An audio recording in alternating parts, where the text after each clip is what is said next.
আরে এইটা কি? এই চকলেটটি যেই খাবে সেই আগুনের শক্তি পেয়ে যাবে। আরে একটা কাজ করি, খেয়ে দেখি।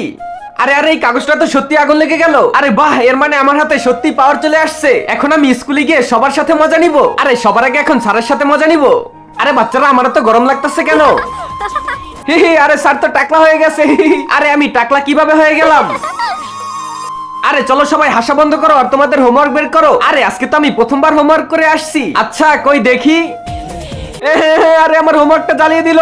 আরে ইয়ার অঞ্জলি, এটা তুই কি করলি? আরে অঞ্জলি, এই দেখ আমি চুল কালার করে এই ট্রফিটা জিতছি। আরে কই দেখি। আরে আরে এটা তো আগুন লেগে গেল। আরে আমি জীবনে প্রথমবার কোনো ট্রফি জিতছি, ওইটাও তুই জ্বালিয়ে দিলি। আবে এটা তো নকল চুল, তুই চিটিং করে জিতছো। আরে এই নে অঞ্জলি, লাঞ্চ খাবি নাকি? হ্যাঁ হ্যাঁ খাবো। আর আগে তুমি যদি শয়তানকে ঘৃণা করে থাকো আর যদি মাকে ভালোবেসে থাকো তাহলে ভিডিওতে একটি লাইক করে চ্যানেলটি সাবস্ক্রাইব করে দাও আর কমেন্টে আই লাভ ইউ মা লিখে যাও। আর তুমি যদি না করো তাহলে আমি ভেবে নিব তুমি শয়তানকে ভালোবাসো। আরে খাবারের বক্সেও তো আগুন লেগে গেল, এর মানে আমি কিছুই খেতে পারবো না। আরে বাচ্চারা চলো সবাই স্কুলের ফিস গুলো দিয়ে দাও। হ্যাঁ হ্যাঁ স্যার দিতাছি। আরে এই টাকায় তো আগুন লেগে গেল, এখন আমি ঠিক কিভাবে হবো?